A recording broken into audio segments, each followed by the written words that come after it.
Tecnologias sociais, ciências e política. Esse é o tema do ciclo de conferências de hoje.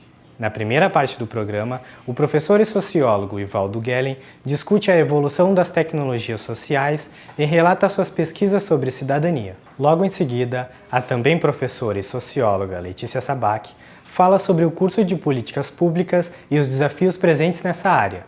Acompanhe. Em primeiro lugar, com relação, eu tomo como conceito genérico desse tema a existência ao mesmo tempo conciliando conhecimento, metodologias e tecnologias e técnicas. Ou seja, a metodologia me parece um aspecto fundamental quando nós consideramos a necessidade de produção de políticas sociais ou de, alguns chamam, ou de aspectos específicos, que são os aspectos aplicáveis, que são as tecnologias para a execução de políticas públicas e sociais. Se nós consideramos digamos assim, a nossa tradição, o nosso passado greco-romano, que aí tem uma ponte que fica na França, no sul da França, em Pont de Gard, que mostra a tecnologia romana tentando conciliar ao mesmo tempo a passagem por cima de um rio. A primeira parte é onde passam os veículos, ainda hoje passam carros nessa ponte. Em cima, no terceiro andar, é para passagem de pedestre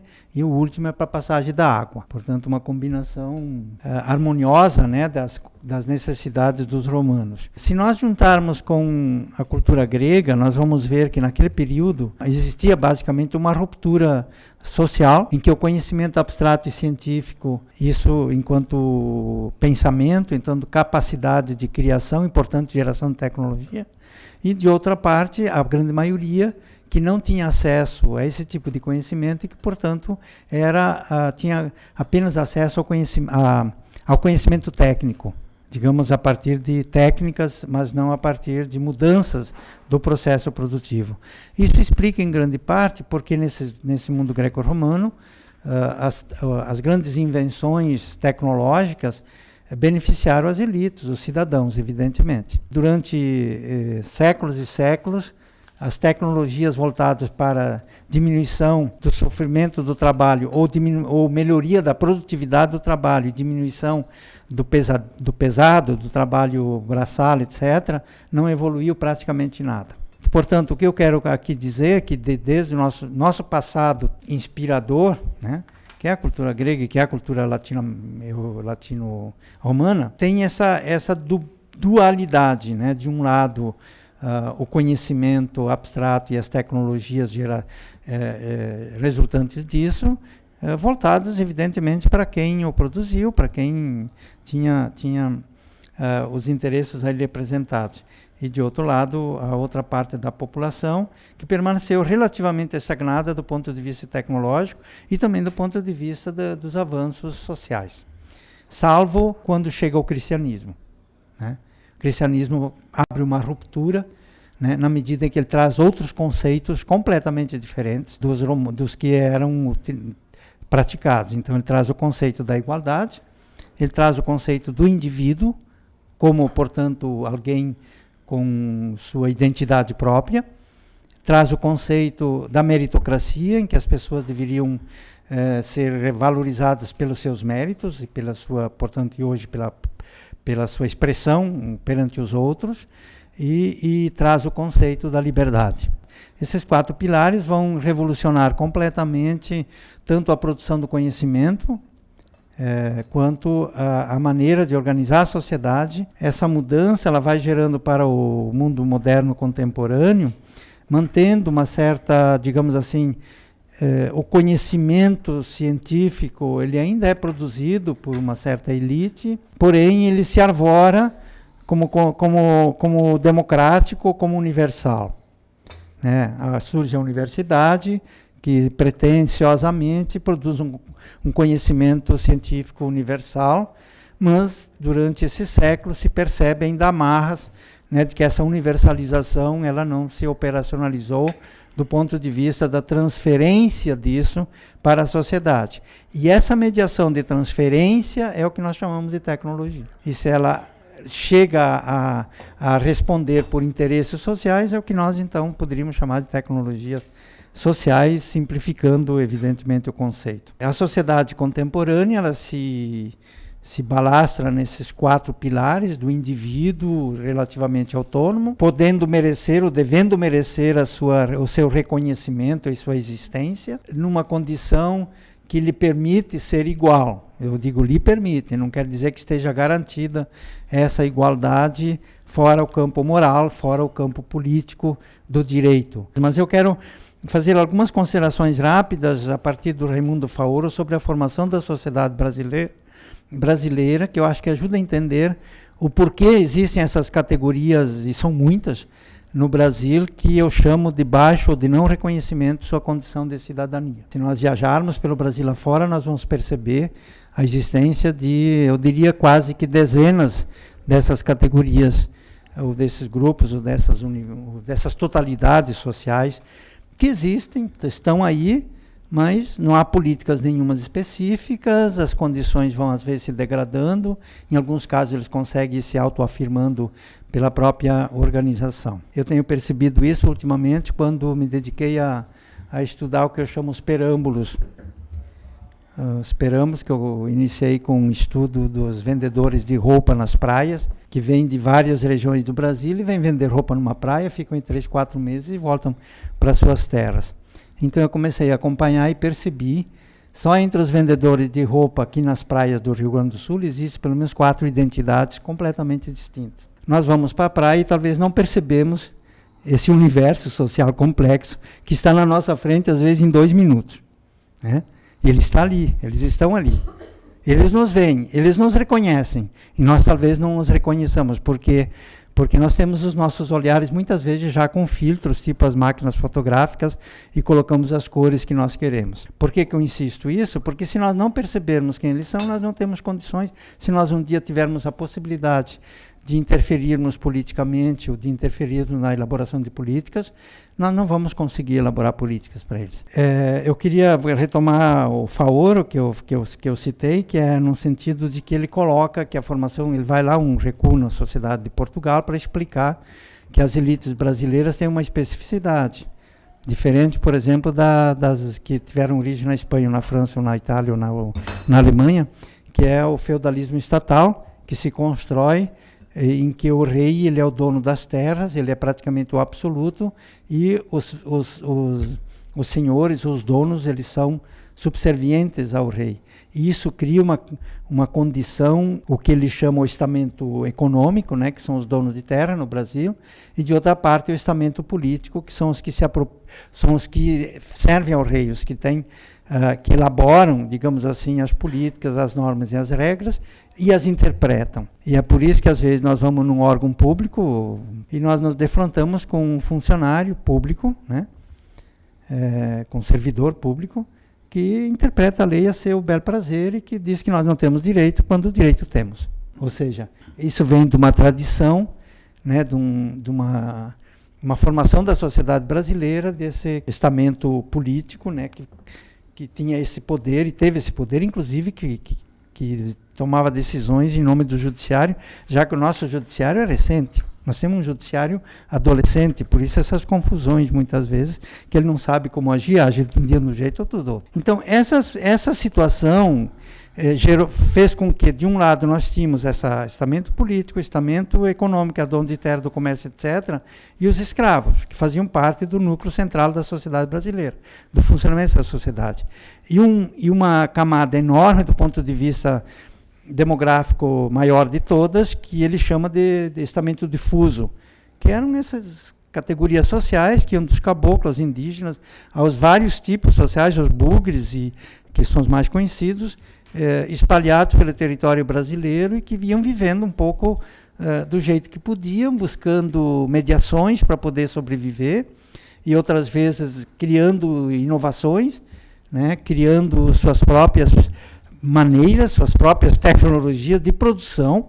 E nós temos várias tecnologias de produção inventadas por categorias, como, por exemplo, os caboclos que inventaram o faxinal.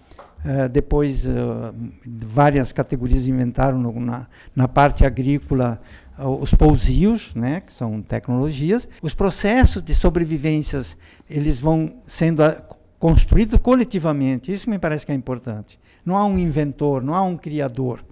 Né? Então, uma tecnologia de produção ela se torna uma tecnologia social porque ela é elaborada socialmente com o objetivo de garantir a sobrevivência, a manutenção de uma identidade, de uma sociedade definida.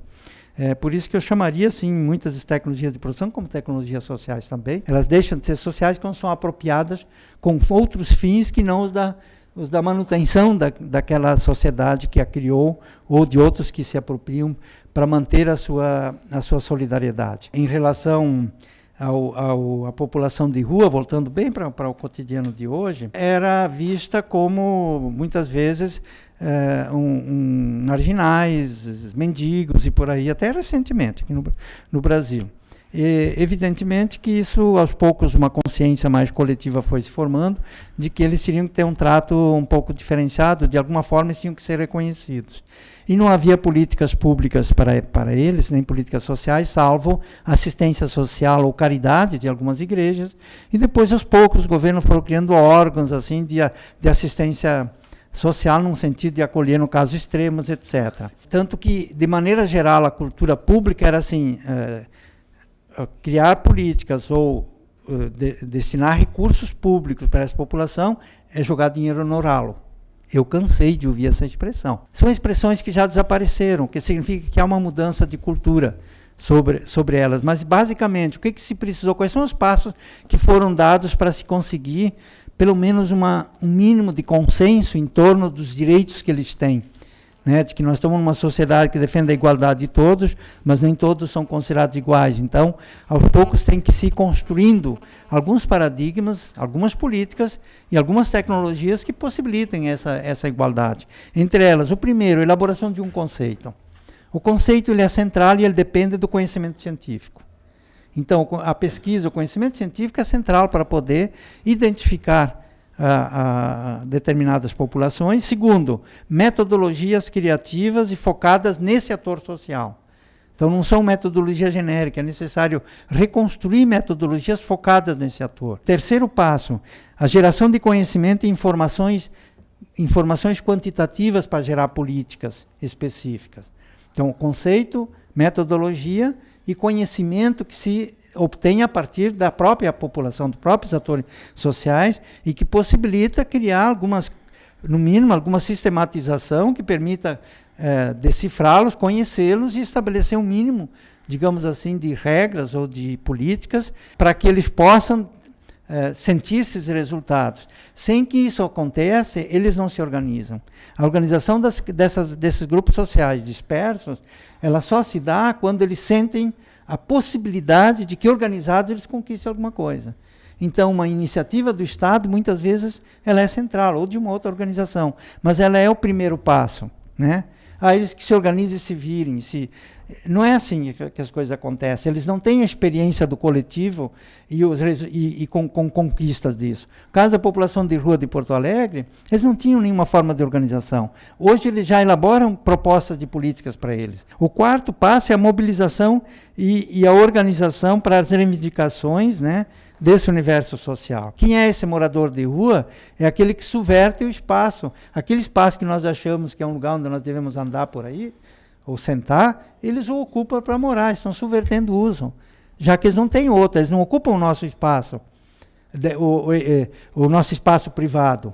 O que é que indica dele ser da rua é o lugar de dormida, né, e algumas outras situações de atividades, de ocupação. Eles não têm um ambiente privado de vida, nem para dormir. O desafio que se coloca é essa participação, deles se tornarem protagonistas. Muito obrigado. Okay, obrigado.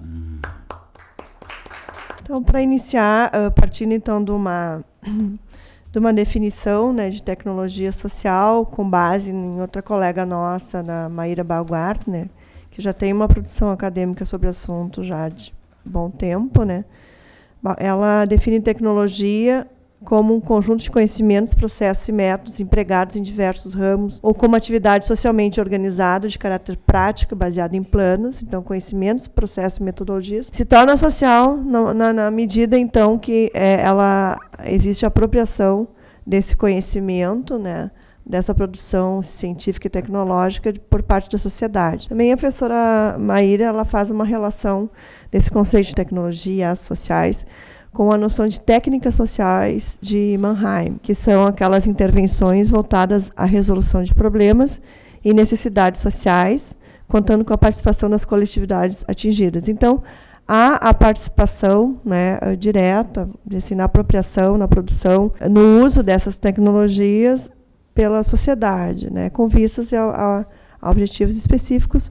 No caso aqui, os autores têm salientado, então, a questão dos direitos e do desenvolvimento social. Como é que o campo de públicas, né, dos cursos da área de públicas se coloca nesse contexto? É um espaço de produção de tecnologias sociais e de formação de profissionais que vão colaborar com a produção de tecnologias sociais na sociedade civil, no governo, em organizações não governamentais. Então, o campo de públicas está diretamente relacionado então, com a produção e desenvolvimento de tecnologias sociais. Eu vou trazer, então, agora alguns dados, né, sobre primeiro, nosso curso de políticas públicas, que foi criado em 2010, no contexto do REUNE, que é aquele programa de expansão, reestruturação e expansão das universidades federais, com aumento, então, a ampliação do número de vagas e também a criação de cursos novos, especialmente cursos noturnos, né, que foi instituído em 2007. O nosso curso iniciou o funcionamento em 2010. Foi criado um contexto de apoio a propostas formativas inovadoras e de estímulo à interdisciplinariedade de ensino, pesquisa e extensão. Um exemplo dessa interdisciplinariedade seria aqui no caso do ILEA, né, as redes interdisciplinares e multidisciplinares de pesquisas, RIMS. A ênfase do curso é justamente propiciar esse conhecimento tecnológico, aplicar também esse conhecimento metodológico, né, junto aos alunos. Então, quais são os fatores que influenciaram então essa ampliação desses cursos, né, e desse debate? Em primeiro lugar, a promoção do desenvolvimento, aliada à ampliação das políticas sociais, desde o governo Fernando Henrique, né?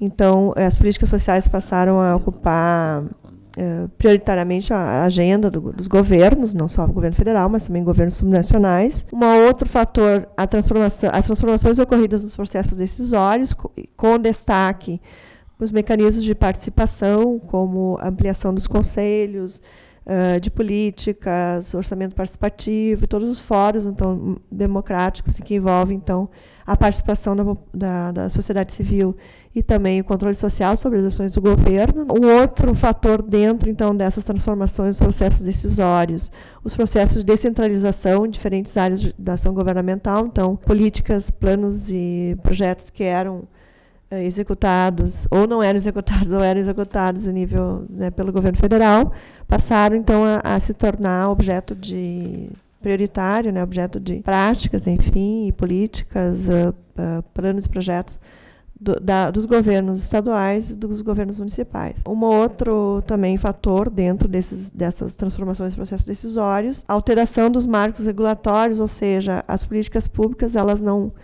deixaram de se limitar ao escopo governamental, mas também envolveram, né, a atuação de outros atores, né, da sociedade civil, da esfera pública, como, por exemplo, as organizações não governamentais, empresas que têm todo aquele lado da responsabilidade social também como uma prioridade. Paralelamente a isso, nós tivemos ampliação da formação graduada e pós-graduada nessa área de públicas. Ali no gráfico está mostrando, principalmente a partir do ano de 2006, nós tivemos mais 135 cursos, ou que corresponde a 75% do total de cursos da área de públicas que foram criados a partir do ano de 2006. Como descritores, esses dados eu obtive no Censo da Educação Superior de 2012. Desses cursos, né, se a gente for ver, conforme a denominação deles, a grande parte, 62%,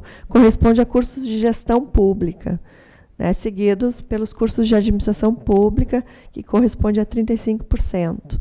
e os outros, então, em percentuais bem inferiores. Em relação ao grau acadêmico, a gente observa também que a maior parte desses cursos, 60%, são cursos tecnológicos, de formação menor de 4 anos, né? Isso tudo conforme o Censo de Educação Superior de 2010. 38%, então, outro percentual, são bacharelados. 70% deles são presenciais e 30% à distância. Ainda com relação a essa consolidação dos cursos de graduação, um destaque tem que ser feito é que em meados da década de 2000 foi formado o chamado Campo de Pública, que é um grupo de atores universitários, professores, gestores acadêmicos e estudantes de várias partes do Brasil, que desde então, né, desde 2007, por aí, vem realizando atividades comuns para tratar de temas científicos, organizacionais, de regulação de avaliação educacional, além da própria consolidação acadêmica de diversos cursos de graduação.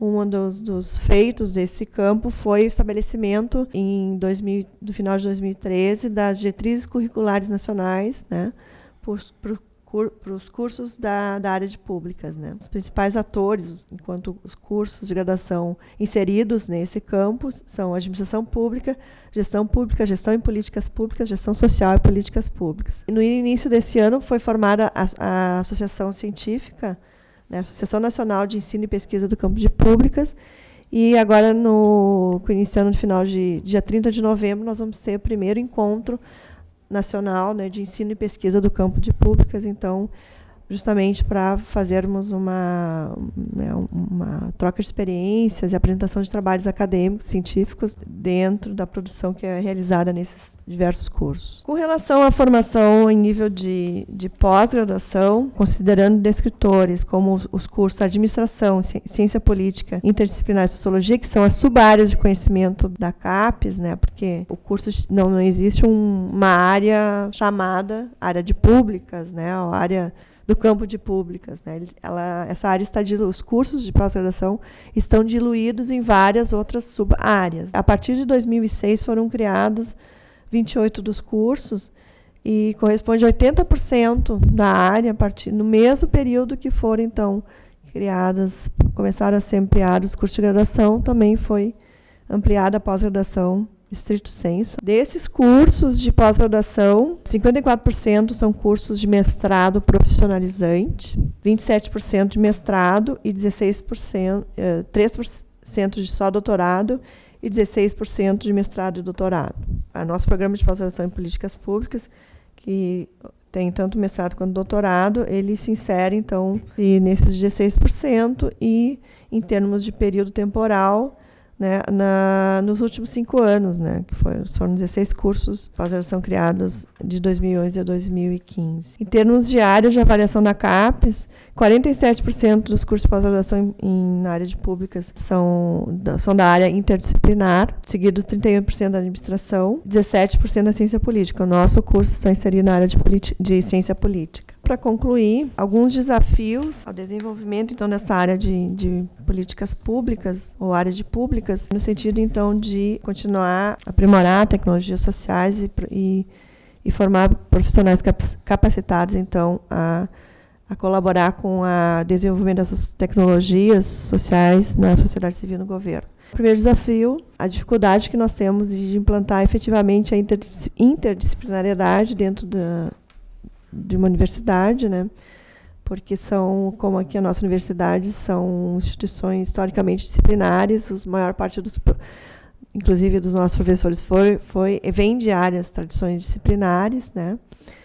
Com fronteiras bem delimitadas entre as áreas científicas. E diante disso, então, está colocada a necessidade de se produzir um corpus teórico analítico e metodológico específico para a área de públicas, né, que leve em conta e contemple, então, essa interdisciplinariedade das diferentes áreas. Um outro desafio, né, diante da natureza aplicada do conhecimento produzido, que é um conhecimento aplicado, né, que nós produzimos, a dificuldade de se manter, então, um certo rigor científico, né, uma vigilância epistemológica, porque a gente se situa, né, diante das urgências dos governos, das políticas, das organizações não governamentais, nós oscilamos muitas vezes, os trabalhos apresentam isso entre um ufanismo ingênuo, né? Ai, tudo está muito bem, tudo muito bom, ou então um pessimismo inconsequente, nada funciona.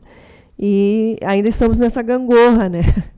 Que não contribui muito justamente para sinalizar, né, onde estamos, né, onde os aspectos positivos e os aspectos negativos, as falhas, as dificuldades da implementação das políticas públicas. A gente ainda temos que avançar nesse ponto. E enquanto expectativa, assim, nós, principalmente em relação ao que nós temos um estágio curricular obrigatório, né, 2 estágios que são desenvolvidos em setores governamentais, em organismos não governamentais, empresas, enfim, menos, mas também está possível dentro da região metropolitana de Porto Alegre. E esses estágios, resultados dos estágios têm nos mostrado assim, que é um campo em crescimento, é uma demanda, tem vindo uma demanda muito grande desses órgãos, desses locais de estágio, né, para que se constitua, se consolide, se forme, então, esses profissionais capacitados, né, em produzir análise de políticas públicas, em elaborar planejamento, né, em assessorar, né, os funcionários, enfim, os governantes dentro dos órgãos públicos. Nós também observamos um déficit desse profissional nas organizações não governamentais. Nós tivemos, por exemplo, um estágio naquela organização da Igualdade RS, né, que promove os direitos dos gays, lésbicas, travestis, né, então que a partir daí, então, se criou essa necessidade, porque muitas vezes o próprio mercado não conhece, né, esse profissional e as possibilidades que se podem ser desenvolvidas a partir, então, dessa preparação que eles têm em termos teórico-metodológicos.